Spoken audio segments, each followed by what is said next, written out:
उसके बारे में अगली क्लास में हमने पाबू जी के बारे में अध्ययन किया, और इसके बाद में हमने इन दोनों से संबंधित क्वेश्चन भी किए थे। तो आज इस क्लास के अंतर्गत हम सबसे पहले गोगा जी के बारे में अध्ययन करेंगे। लोक देवता गोगा जी चौहान, गोगा जी चौहान।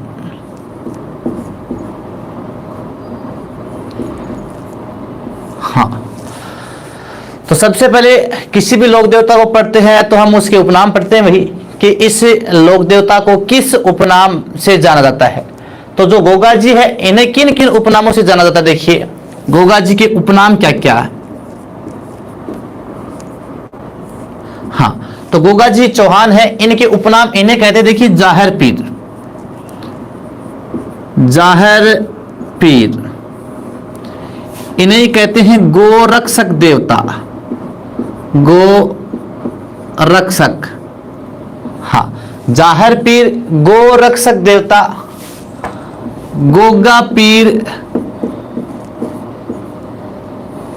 और इन्हें कहते हैं सांपों के देवता।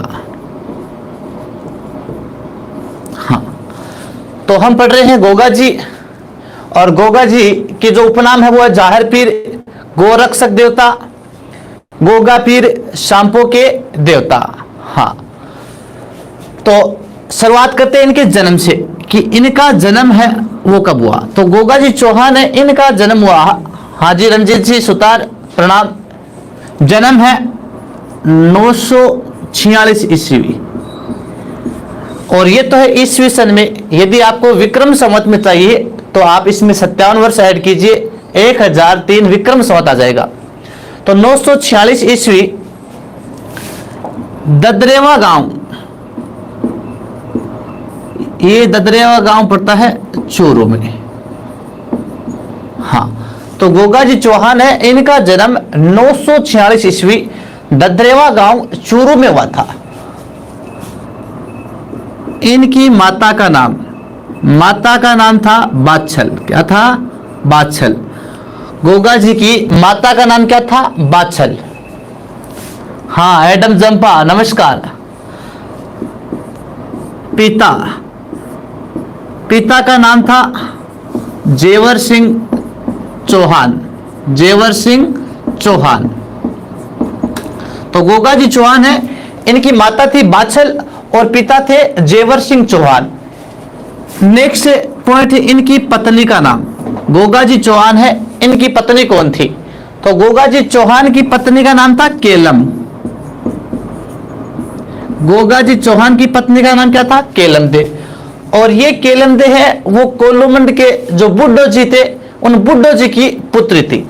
केलम दे है वो कोलुमंड के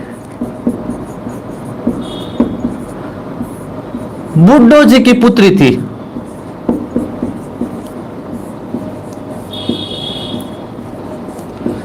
हाँ, यानी बुड्ढो जी कौन थे? पाबू जी के बड़े भाई थे बुड्ढो जी, और बुड्ढो जी की पुत्री कौन थी? ये केलम दे थी।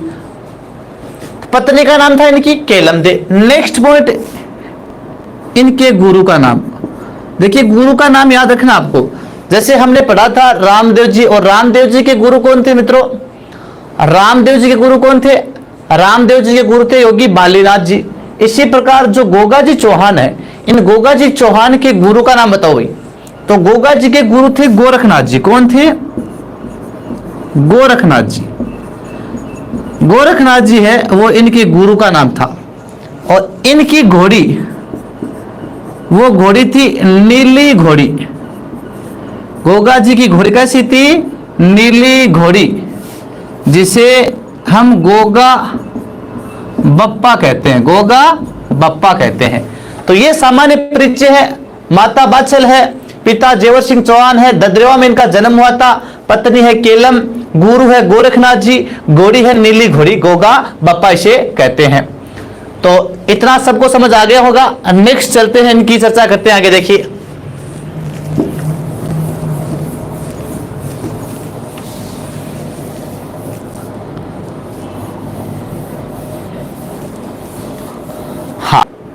हाँ, गोगा जी है, इन्हें भाई सांपों के देवता क्यों कहते हैं? सांपों के देवता का वरदान किसने दिया? तो एक बार क्या है कि जब गोगा जी की सगाई हुई थी, किसके साथ हुई थी? केलम के साथ। उसी समय क्या है, केलम को एक सर्प ने डस लिया था, और सर्प के डसने से केलम की उस समय क्या हो जाती है? मृत्यु हो जाती है। अब जब सगाई हो रही थी गोगा जी की, और उसी समय केलम की सर्प के डसने से मृत्यु हो जाती है, तो गोगा जी वो क्रोध से कुपित हो गए थे, और क्रोध से कुपित होकर गोगा जी ने क्या किया कि एक अग्निकुंड का निर्माण कर लिया और अपने मंत्रों का उच्चारण करने लगे। जैसे ही गोगा जी अपने मंत्रों का उच्चारण करने लगे, उस अग्निकुंड में आकर जितने भी जो ब्रह्मांड के सर्प थे, वो सर्प अपने आप आकर उस अग्निकुंड में आकर जलने लगे। इसका पता जब सांपों के देवता नाग देवता को या नागराज को पता चला, तो उसने सोचा कि ऐसे तो हमारी सांपों की जो प्रजाति है वो विलुप्त हो जाएंगी, और ब्रह्मांड में सर्प की प्रजाति विलुप्त हो जाएंगी, तो हम कहाँ जाएंगे। तब जो नागों का देवता है नागराज, वह स्वयं प्रकट हुआ। नमस्कार जी बबीता जी शर्मा, नमस्कार। पंकज जी बिल्कुल नमस्कार। तो जो सांपों के देवता है नागराज, वो स्वयं प्रकट हुआ, और स्वयं प्रकट होकर उस नागराज ने गोगा जी को दर्शन दिए, और गोगा जी को दर्शन देकर केलम को वापस जीवित किया, और केलम को वापस जीवित करके गोगा जी को सांपों के देवता का वरदान दिया। तब गोगा जी ने उस अग्निकुंड को वापस रोका वहीं पर, और सांपों के देवता का वरदान दिया, और कहा कि आज के बाद जो भी आपके नाम का सर्पदंश से पीड़ित व्यक्ति स्मरण करेगा, उसका सर्प विष से उसको मुक्ति मिल जाएगी। इसीलिए तो हम देखते हैं गांव में जब किसी के सर्प डस जाता है किसी को, तो हम गांव में जो मेड़ी होती है वहां पर ले जाते हैं, यानी गोगा जी को धोख लगाने के लिए, और उससे उस सर्प विष से मुक्ति भी मिलती है। यदि हम तहे दिल से सच्चे दिल से गोगा जी के आराधक है, तो बिल्कुल वो है सही भी होते हैं। तो इनके बारे में ये मान्यता है। तो ये तो इनकी छोटी सी सांपों की देवता का वरदान दिया था, नागराज स्वयं ने दिया था। इनके बारे में किंवदंती थी। अब नेक्स्ट चर्चा करते, देखिए अब गोगा जी के समय एक गजनी का शासक था भाई, गजनी अर्थात अफगानिस्तान का शासक था। वो गजनी का शासक कौन था? गोगा जी चौहान के समय गजनी का शासक था महमूद गजनवी। कौन था? महमूद गजनवी। गोगा जी के समय ही गजनी अफगानिस्तान का शासक कौन था? महमूद गजनवी शासक था। हाँ बिल्कुल सही कह रहे हो भाई, अर्जुन ने भी यज्ञ किया था, अग्नि यज्ञ किया था, बिल्कुल। तो गजनी शासक महमूद गजनवी वो इनके समय था, और ये महमूद गजनवी उस समय यानी वहां से एक प्रण लेकर आया था, अपने खलीफा को एक प्रण दिया था। उसने ये वचन दिया था कि जब तक मैं जीवित रहूंगा, महमूद गजनवी ने कहा था कि जब तक मैं जीवित रहूंगा मैं प्रतिवर्ष भारत पर आक्रमण करूंगा। और उसी समय ये 1025 ईस्वी के लगभग गुजरात में एक मंदिर है। कौन सा मंदिर है? सोमनाथ मंदिर। हाँ, ये महमूद गजनवी है, वो भारत आता है, और भारत में आकर गुजरात में कौन सा मंदिर है? सोमनाथ मंदिर। इस सोमनाथ मंदिर को लूटने के लिए आता है। 1025 ईस्वी के लगभग महमूद गजनवी इस सोमनाथ मंदिर को लूटता है, और बहुत सारा धन ले जाता है यहां से। अब ये इस मंदिर को लूटकर राजस्थान से होकर जाता है, और राजस्थान में ददरेवा में इसका सामना किससे होता है? गोगा जी से।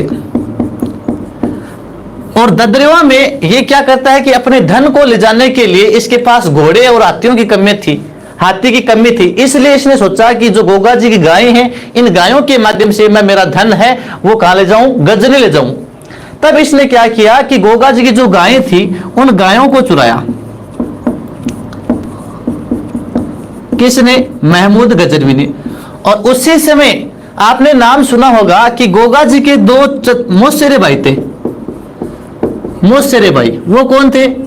गोगा जी की 2 मासी कौन थी? गोगा जी की मासी का नाम क्या था? देखो, गोगा जी की जो माता थी वो कौन थी? बाछल। गोगा जी की माता कौन थी? बिल्कुल, हाँ रेणु जी शर्मा नमस्कार, राकेश जी। हाँ, तो गोगा जी की माता है वो थी बाछल, और उनकी जो मौसी थी, मौसी का नाम था काच्छल। कौन थी? काच्छल। काच्छल के बेटे कौन थे? अर्जुन और सर्जन। अर्जुन सर्जन। तो गोगा जी के मौसेरे भाई थे अर्जुन सर्जन, और उसी समय अर्जुन सर्जन के साथ भी गोगा जी का भूमि विवाद को लेकर युद्ध चल रहा था। और गोगा जी बार बार अपने भाइयों से, अर्थात मौसी के भाई जो मौसी के बेटे थे अर्जुन सर्जन, उनके साथ भी उनका युद्ध चल रहा था। और उस समय उन अर्जुन ने क्या किया कि गोगा जी की गायें हैं, इन गायों को यहां से उठाने का कार्य अर्जुन सर्जन ने किया। और अर्जुन सर्जन ने जो महमूद गजनवी है, इस महमूद गजनवी का साथ दिया था। किसने? अर्जुन और सर्जन ने। अब कई जगह आपको ऐसा भी उल्लेख मिलेगा कि गोगा जी की मृत्यु है, वो मृत्यु है अर्जुन सर्जन के साथ युद्ध करते समय हुई थी। लेकिन वास्तव में ये वास्तविकता मिलती है कि इनकी जो मृत्यु है वो इस महमूद गजनवी के साथ, किसके साथ?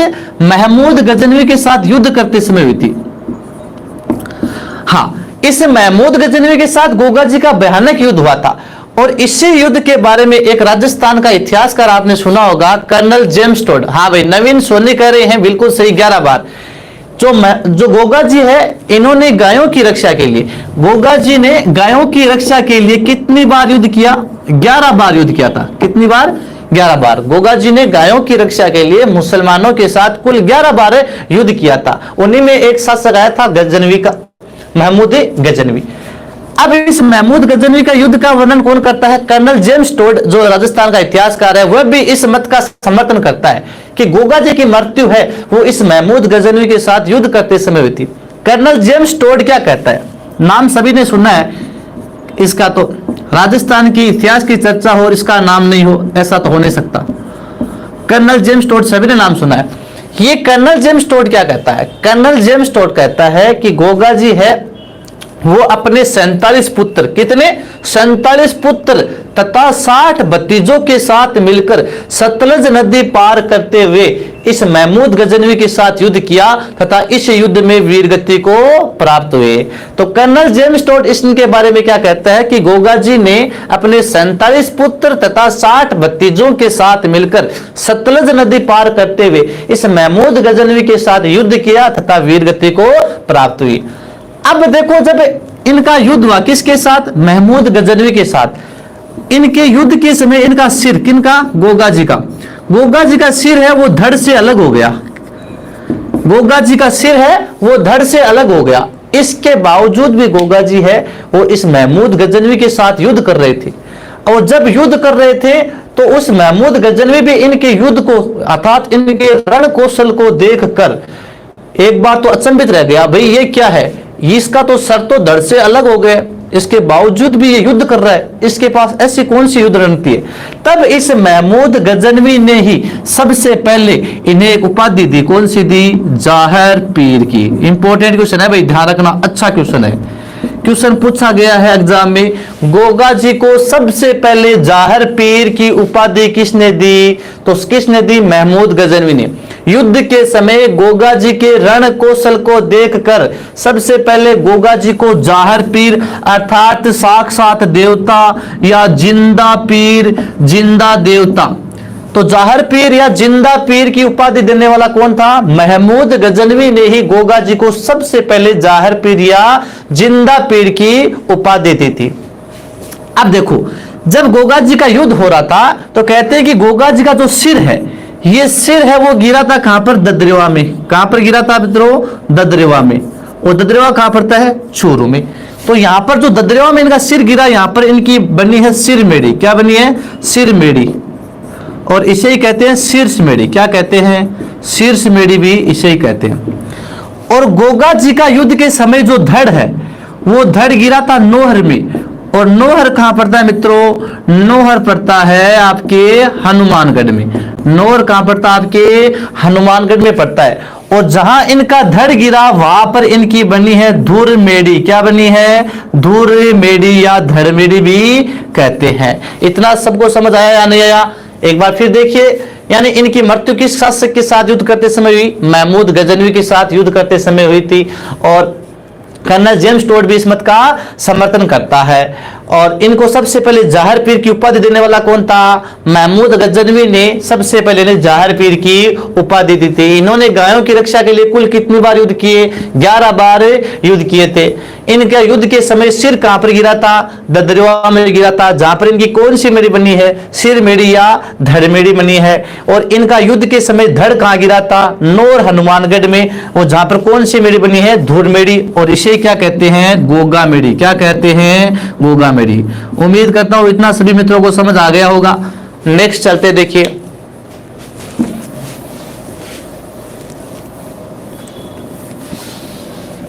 हाँ, तो ज्यादा से ज्यादा शेयर कीजिए मित्रों। देखिए पूरा आपको गहराई के साथ पढ़ाया जाएगा। कला संस्कृति में आपके कहीं भी दिक्कत नहीं आएगी, इसलिए ज्यादा से ज्यादा अपने मित्रों के साथ शेयर कीजिए वीडियो को और आनंद लीजिए पूरा। हाँ, तो अब देखिए अब नेक्स्ट पॉइंट अपन आता है कि राजस्थान में गोगा जी का सबसे बड़ा मंदिर कहां है। गोगा जी का सबसे बड़ा मंदिर, राज्य में गोगा जी का सबसे बड़ा मंदिर कहां है। तो राज्य में आपको पूछ ले सबसे बड़ा मंदिर कहां है इनका, तो गोगा जी का सबसे बड़ा मंदिर है मित्रों नौहर में। और नौहर कहां पड़ता है, हनुमानगढ़ में। कहां पड़ता है, हनुमानगढ़ में। नौर हनुमानगढ़ में जो इनका मंदिर है, इस मंदिर को क्या कहते हैं मित्रों, गोगा मेरी। क्या कहते हैं, गोगा मेरी कहते हैं। गोगा जी का राज्य में सबसे बड़ा मंदिर कौन सा है, सबसे बड़ा मंदिर है नौर हनुमानगढ़ में, जहां पर इनकी कौन सी मड़ी है, धूर मेड़ी या धड़ मेड़ी बनी है, यहीं पर इनकी समाधि भी है। तो गोगा जी का सबसे बड़ा मंदिर नौर हनुमानगढ़ में है, जिसे क्या कहते हैं, गोगा मेड़ी कहते हैं। अब जो यहां पर ये मंदिर बना है, इस मंदिर की आपको बनावट पूछ ले भाई, गोगा जी का जो नौर हनुमानगढ़ में मंदिर है, इस मंदिर की बनावट कैसी है, इस मंदिर की बनावट। तो बताओ गोगा जी का जो मंदिर है, इस मंदिर की बनावट कैसी है। तो इंपॉर्टेंट क्वेश्चन ध्यान रखना भाई, इस मंदिर की बनावट है मकबरे नुमा। कैसी है, मकबरे नुमा। बहुत इंपॉर्टेंट क्वेश्चन है, किस देवता के मंदिर की बनावट मकबरे नुमा है। तो किसकी है, गोगा जी के मुख्य मंदिर की बनावट कैसी है, मकबरे नुमा है। अब आपसे क्वेश्चन कर ले कि इस मकबरे नुमा मंदिर का निर्माण किसने करवाया था। मकबरे नुमा मंदिर का निर्माण है वो सबसे पहले किस शासक ने करवाया था। तो देखिए मकबरे नुमा मंदिर का निर्माण, मकबरे नुमा मंदिर का निर्माण, तो मकबरे नुमा मंदिर का निर्माण करवाया था फिरोज शाह तुगलक ने। किसने करवाया था, फिरोज शाह तुगलक ने। अच्छा क्वेश्चन है भाई, गोगा जी के मंदिर का जो मकबरे नुमा शैली है, इस मकबरे नुमा शैली के मंदिर का निर्माण किस शासक ने करवाया था, फिरोज शाह तुगलक ने करवाया था। किसने करवाया था, फिरोज शाह तुगलक ने करवाया था। तो इसी मंदिर का आपको पूछ ले वर्तमान शैली में किसने निर्माण करवाया था। तो इस मंदिर का वर्तमान शैली में जो निर्माण करवाया था, तो वो किसने करवाया था। तो वर्तमान मंदिर का निर्माण अर्थात हम कह सकते हैं हिंदू शैली के। देखो ये तो मुस्लिम शैली का था फिरोज शाह तुगलक ने, वर्तमान मंदिर अर्थात हिंदू शैली में इस मंदिर का पुनर्निर्माण किस शासक ने करवाया था। तो बीकानेर के महाराजा थे गंगा सिंह। कौन थे, बीकानेर के महाराजा कौन थे, गंगा सिंह। गंगा सिंह कहां के महाराजा थे, बीकानेर के महाराजा थे गंगा सिंह। गंगा सिंह ने इस मंदिर का वर्तमान स्वरूप है वो तैयार करवाया था। अर्थात हम कह सकते हैं जो गोगा जी का मंदिर है वो हिंदू और मुस्लिम दोनों शैलियों में बना है, हिंदू और मुस्लिम दोनों शैलियों में बना है। मुस्लिम शैली के मंदिर का निर्माण तो फिरोज शाह तुगलक ने करवाया, और इसी का जो वर्तमान स्वरूप या हिंदू शैली का मंदिर है वो किसने बनवाया था, गंगा सिंह ने करवाया। एक इंपॉर्टेंट क्वेश्चन है भाई, इस मंदिर का जो प्रवेश दरवाजा है, इस मंदिर के प्रवेश दरवाजे पर एक शब्द लिखा है। गोगा जी का जो मंदिर है उस मंदिर के प्रवेश दरवाजे पर एक शब्द लिखा है, वो शब्द कौन सा, देखो भाई। गोगा जी के मंदिर के प्रवेश दरवाजे पर क्या लिखा है भाई, बिस्मिल्लाह लिखा है। क्या लिखा है, बिस्मिल्लाह शब्द लिखा है। गोगा जी के मंदिर के प्रवेश दरवाजे पर क्या लिखा है, बिस्मिल्लाह शब्द लिखा है। देखिए बिस्मिल्लाह एक अरबी भाषा का शब्द है, जिसका अर्थ हम के लिए तो अर्थ इस प्रकार निकलता है कि अल्लाह की स्वीकृति में किसी नए काम की शुरुआत करना, यानी अल्लाह की आज्ञा से, मान लो चाहे अल्लाह की स्वीकृति से कोई नए काम की शुरुआत करना, इसका अर्थ माना गया है बिस्मिल्लाह। एक अरबी भाषा का शब्द है।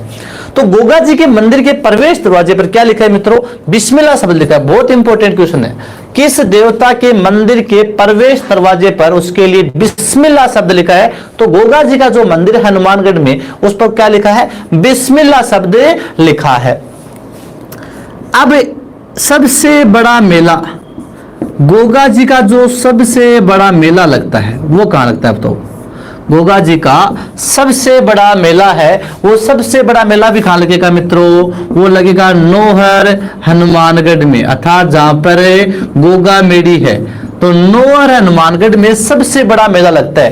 तो ये मेला मित्रों लगता कब है? देखो मेलों की तिथि पूछते हैं कई बार, तो बताओ मित्रों गोगा जी का जो मेला लगता है सबसे बड़ा नौहर हनुमानगढ़ में, ये कब लगता है? तो ये लगता है देखो भाद्रपद कृष्ण नवमी। भाद्रपद कृष्ण नवमी के दिन गोगा जी का सबसे बड़ा मेला आपको पूछे तो कहां लगता है? नौहर हनुमानगढ़ में लगता है। आपको ध्यान रखना है। देखिए मैंने आपको एक बताया था कि राजस्थान में सांप्रदायिक सद्भाव की दृष्टि से सबसे बड़ा मेला किस लोक देवता का है? तो राजस्थान में सांप्रदायिक सद्भाव की दृष्टि से मित्रों सबसे बड़ा जो मेला है वो किसका बताया था मैंने? रामदेव जी का बताया था। और रामदेव जी के बाद यदि सांप्रदायिक सद्भाव की दृष्टि से, अर्थात जहां पर हिंदू, मुस्लिम, सिख, ईसाई सभी धर्मों के लोग समान रूप से जाते हैं, उसे कहते हैं सांप्रदायिक सद्भाव। और सांप्रदायिक सद्भाव की दृष्टि से दूसरा कोई स्थान माना गया धार्मिक, तो वो है गोगा जी का जो नौहर हनुमानगढ़ वाला मेला है। यहां पर सांप्रदायिक सद्भाव की दृष्टि से दूसरा बड़ा मेला इसे माना गया है। अब ये जो मेला है, ये मेला ये राज्य में सबसे लंबी अवधि तक चलने वाला मेला है। यह मेला राज्य में सबसे लंबी अवधि तक चलने वाला मेला है। आपसे क्वेश्चन कर ले कि राजस्थान में सबसे लंबी अवधि तक चलने वाला मेला किस लोक देवता का है? अर्थात हम कह सकते हैं कि एक माह तक, कितने तक? एक महीने तक ये मेला चलता है। तो राज्य में सबसे अधिक लंबी अवधि तक चलने वाला मेला किस लोक देवता का है? तो वो है गोगा जी चौहान का। गोगा जी का मेला राज्य में सबसे लंबी अवधि तक चलता है, ये आपको ध्यान रखना है। राज्य में सबसे अधिक लंबी अवधि तक चलने वाला मेला किस लोक देवता का है मित्रों? तो वो है गोगा जी का, वो आपको ध्यान रखना है। तो ये तो देखो इंपॉर्टेंट है, सारे के सारे क्वेश्चन इंपॉर्टेंट है, सभी के सब याद होना चाहिए। सबसे बड़ा मंदिर नौहर हनुमानगढ़ में है। मंदिर की बनावट कैसी सबको पता है, मकबरे नुमा है। मकबरे नुमा मंदिर किसने बनाया? फिरोज शाह तुगलक ने। वर्तमान स्वरूप किसने बनाया? गंगा सिंह ने। मंदिर के प्रवेश दरवाजे पर क्या लिखा है? बिस्मिल्लाह शब्द लिखा है। सबसे बड़ा मेला भी कहां लगता है? नौहर में। कब लगता है? भाद्रपद कृष्ण नवमी को। और राज्य में सबसे लंबी अवधि तक चलने वाला मेला भी किसका है मित्रों? वो भी किसका है? गोगा जी चौहान का है। तो इतना उम्मीद करता हूं सबको समझ आ गया होगा। तो नेक्स्ट चलते हैं मित्रों।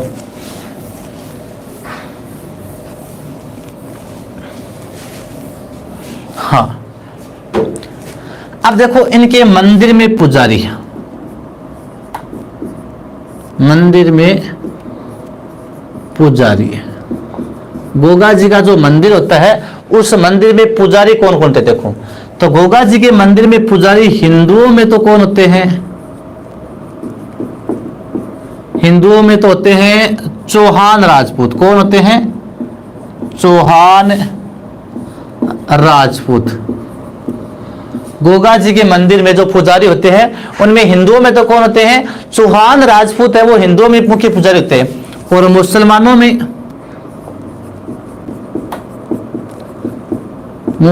में होते हैं कायम खानी मुसलमान। कौन होते हैं? कायम खानी मुसलमान। तो गोगा जी के मंदिर में जो हिंदुओं में पुजारी होते हैं वो तो चौहान राजपूत, और मुसलमानों में कौन होते हैं? कायम खानी मुसलमान होते हैं। अब इंपॉर्टेंट क्वेश्चन है भाई, गोगा जी के मंदिर में जो मुस्लिम पुजारी होता है, गोगा जी के मंदिर में जो मुस्लिम पुजारी होता है, उस मुस्लिम पुजारी को क्या कहते हैं? जैसे हमने पढ़ा था रामदेव जी, रामदेव जी के मेघवाल भक्तों को क्या कहते हैं मित्रों? रिखिया कहते हैं। क्या कहते हैं? रिखिया कहते हैं। उसी प्रकार गोगा जी के मंदिर में जो मुस्लिम पुजारी होता है, गोगा जी के मंदिर में जो मुस्लिम पुजारी होता है, उस मुस्लिम पुजारी को क्या कहते हैं? उस मुस्लिम पुजारी को चायल कहते हैं। इंपॉर्टेंट है, ध्यान रखना। गोगा जी के मंदिर में जो मुस्लिम पुजारी होता है, उस मुस्लिम पुजारी को मित्रों क्या कहते हैं? उस मुस्लिम पुजारी को चायल कहते हैं। ये आपको ध्यान रखना है। अब एक बात और ध्यान रखना है, इनके मंदिर में 11 महीने तो मुसलमान पुजारी होता है, 11 महीने तो मुस्लिम पुजारी, अर्थात कायम खानी मुसलमान, 11 महीने तो मुस्लिम पुजारी, और 1 महीने होता है हिंदू पुजारी। 1 महीने हिंदू पुजारी। गोगा जी के मंदिर में 11 महीने तो कौन होता है? मुस्लिम पुजारी होता है, और 1 महीने कौन होता है? हिंदू पुजारी। कौन होता है? हिंदू पुजारी होता है। वो 1 महीना कौन सा होता है? वो होता है भादवा का महीना। अब भाई ऐसा क्यों? इनके मंदिर में ज्यादा, देखो इनका जन्म तो हुआ था चौहान परिवार में, और मंदिर में पुजारियों का वर्चस्व था। 11 महीने कौन कर रहे हैं? मुसलमान, कायम खानी मुसलमान। ऐसा इसलिए है कि गोगा जी का एक 11वां वंशज था। गोगा जी का 11वां वंशज, हाँ, यानी 11वां वंशज कौन था गोगा जी का?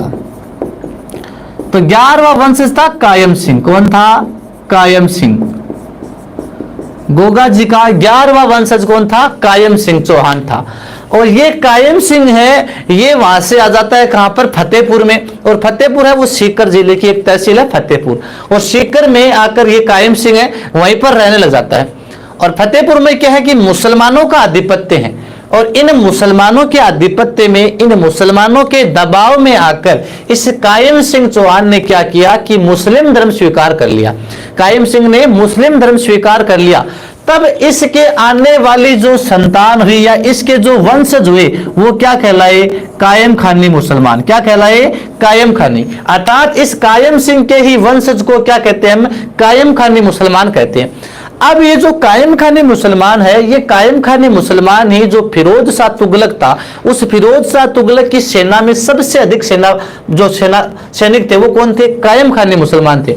और इन कायम खानी मुसलमानों के कहने पर ही फिरोज शाह तुगलक ने इस मंदिर का निर्माण है वो मकबरे नुमा शैली में करवाया था। तो कायम खानी सैनिकों का वर्चस्व था, इसीलिए जो इसके मंदिर में अधिकांश पुजारी वो 11 महीने कौन होते हैं? कायम खानी मुसलमान होते हैं। और इनका जन्म कहते हैं चौहान परिवार में होता है, इसलिए 1 महीने जो पुजारी वो कौन होता है? हिंदू पुजारी होता है, चौहान वंश का पुजारी होता है। तो ये इनके पुजारी से संबंधित क्वेश्चन आते हैं। तो मंदिर में पुजारी आपको ध्यान रखना चाहिए, एक चौहान होता है, एक कायम खानी मुसलमान होता है, लेकिन ये इंपॉर्टेंट है, मुस्लिम पुजारी क्या कहलाता है? चायल कहलाता है। और 11 महीने मुस्लिम पुजारी और 1 महीने हिंदू पुजारी होता है। अब गोगा जी का जो मंदिर है, उस मंदिर से थोड़ी दूरी पर गोगा जी के गुरु थे कौन? गोरखनाथ जी। और गोरखनाथ जी के नाम पर एक गोरखनाथ तालाब बना है। क्या बना है? गोरखनाथ तालाब। तो गोगा जी के मंदिर से थोड़ी दूरी पर वहां पर गोगामेड़ी हनुमानगढ़ में एक गोरख तालाब बना है। इस गोरख तालाब पर भी मेला भरता है। इस गोरख तालाब पर मेला कब भरता है? वो गोगा नवमी के जस्ट 1 दिन बाद, अर्थात भाद्र कृष्ण दशमी के दिन भरता है। भाद्र कृष्ण दशमी। तो गोगा जी का जो मंदिर है, वहां पर उस मंदिर से थोड़ी दूरी पर गोगा जी के गुरु थे गोरखनाथ, और गोरखनाथ के नाम पर एक तालाब बना है, गोरख तालाब। और वहां पर मेला कब लगता है? भाद्र कृष्ण दशमी को लगता है। अब जो गोगामेड़ी का चारों ओर का जंगल है, उस जंगल को क्या कहते हैं? अर्थात ऐसा क्षेत्र जहां पर गोगा जी अपनी गायें वगैरह चराते थे, उस जंगल को क्या कहते हैं? तो देखिए गोगामेड़ी के चारों ओर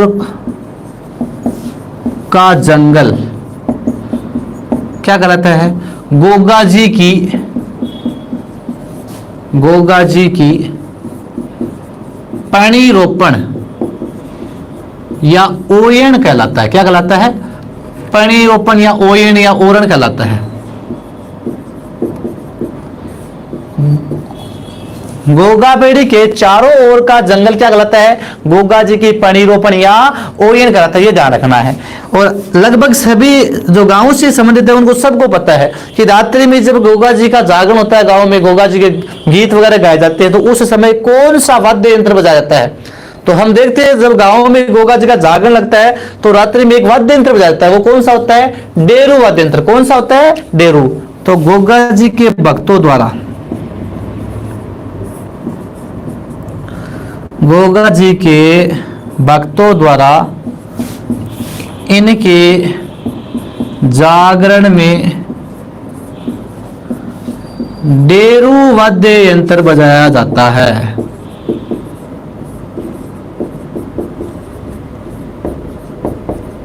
गोगा जी के जागरण में इनके भक्तों द्वारा कौन सा वाद्य यंत्र बजाया जाता है मित्रों? वो कौन सा है? डेरू वाद्य यंत्र। कौन सा है? डेरू वाद्य यंत्र बजाया जाता है। तो इतना उम्मीद करता हूं सभी को समझे आ गया होगा। इसके आगे नेक्स्ट चलते देखो।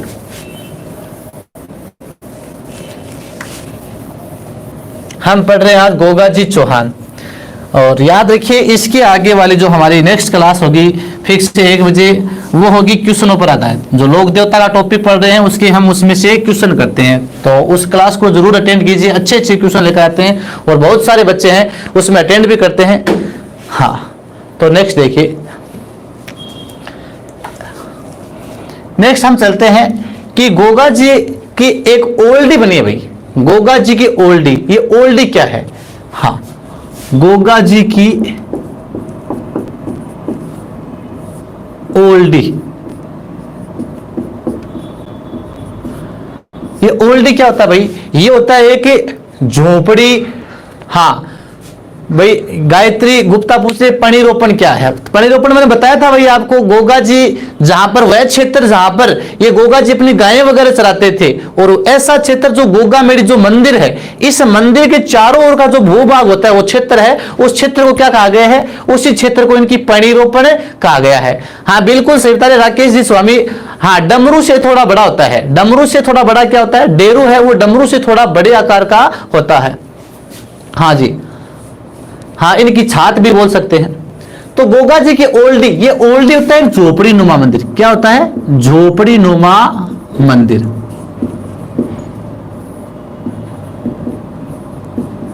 हाँ, तो गोगा जी की ओल्डी या गोगा जी की जो झोपड़ी नुमा मंदिर है, ये झोपड़ी नुमा मंदिर कहां पर है भाई मित्रों? तो गोगा जी की ओल्डी या झोपड़ी नुमा मंदिर है, ये है किलेरियों की ढाणी। किलेरियों की ढाणी। और ये किलेरियों की ढाणी कहां है मित्रों? सांचौर। और सांचौर कहां पड़ता है? जालोर। इंपॉर्टेंट क्वेश्चन है, पूछा गया एग्जाम में, गोगा जी की ओल्डी कहां पर है? तो गोगा जी की ओल्डी कहां है? Dhanraji Meena good morning. हम तो कई टाइम हो गया, हमें काफी टाइम हो गया हमें, तो अब आए हो आप। हाँ हाँ, सांचौर में बिल्कुल सही है भाई। हाँ भाई, सांचौर में इनका जो मंदिर है वो ओल्डी है, वो झोपड़ी नुमा मंदिर सांचौर में है। हाँ, संजय सेन।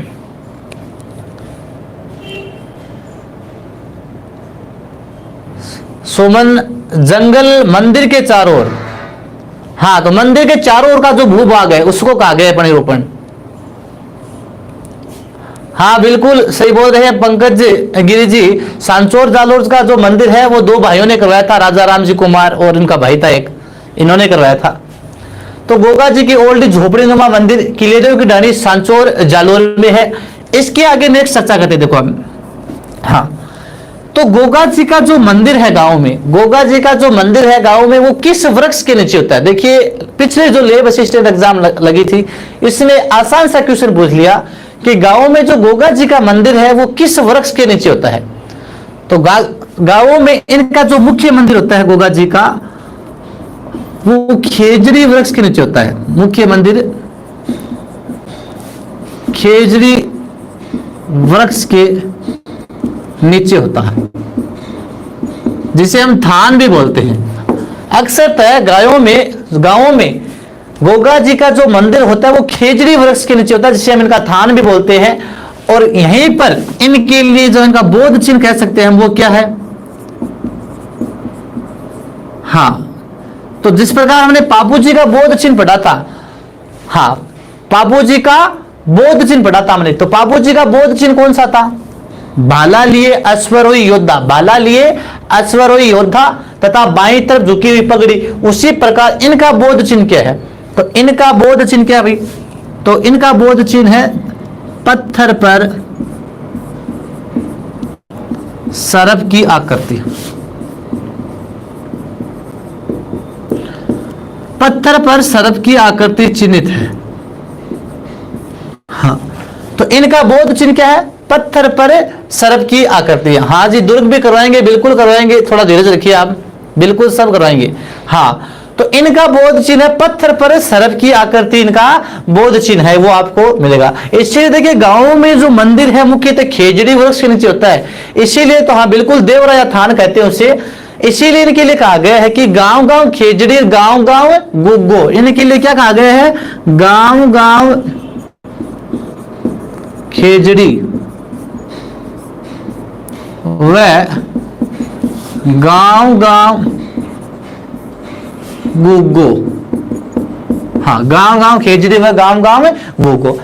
अब देखो किसान जब हल जोतते हैं भाई, पगलिया इनकी नहीं पूजे जाते हैं। राकेश जी स्वामी पगलिया पूजे जाते हैं, मैंने पढ़ाया था रामदेव जी, रामदेव जी के जो चरण चिन्ह पूजे जाते हैं उन्हें हम पगलिया कहते हैं। हाँ, तो वो ध्यान रखना आपको। अब नेक्स्ट है, गांव में जो किसान है वो हल जोतते हैं, हल जोतते हैं उस समय गोगा जी के नाम की एक राखड़ी बांधते हैं, उसे क्या कहते हैं? गोगा राखड़ी। क्या कहते हैं? गोगा राखड़ी कहते हैं। जो हल और हाली, हाली कहते हैं हल को चलाने वाले को, तो गोगा राखड़ी हल और हाली दोनों के बांधते हैं। तो किसान हल जोतते समय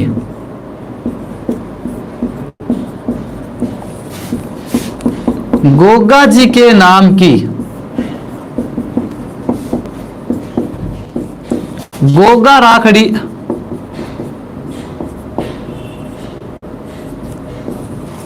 गोगा राखड़ी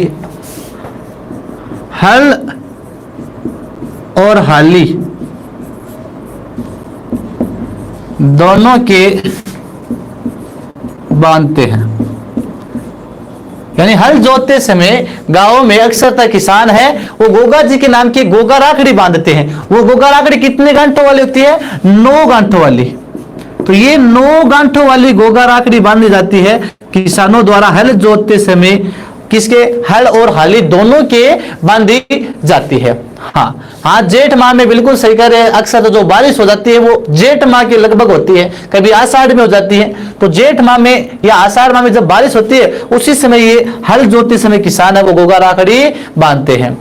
हाँ बिल्कुल, 9 गांठों वाली सुमन जी। अब देखिए नेक्स्ट, अब हमने एक चर्चा की थी कि भक्तों द्वारा किस लोक देवता के कपड़े से निर्मित घोड़े चढ़ाए जाते हैं। भाई किस लोक देवता के कपड़े से निर्मित घोड़े चढ़ाए जाते हैं भक्तों द्वारा?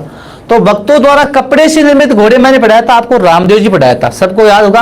रामदेव जी पढ़ाया था, उसमें मैंने आपको बताया था कि रामदेव जी के भक्तों द्वारा कपड़े से निर्मित घोड़े चढ़ाए जाते हैं। उसी प्रकार भक्तों द्वारा मिट्टी के घोड़े, भक्तों द्वारा मिट्टी के घोड़े, वो मिट्टी के घोड़े हैं वो किस लोक देवता के बनाए जाते हैं? तो मिट्टी के घोड़े हैं वो गोगा जी के बनाए जाते हैं। किसके बनाए जाते हैं? गोगा जी के। भक्तों के द्वारा गोगा जी के मिट्टी के घोड़े हैं वो बनाए जाते हैं।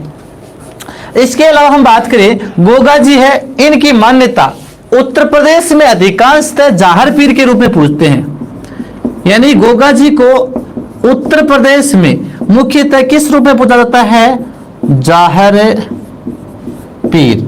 उत्तर प्रदेश में गोगा जी को किस देवता के रूप में पूजते हैं? पीर के रूप में पूजते हैं। हाँ, जाहर पीर के रूप में पूजा जाता है।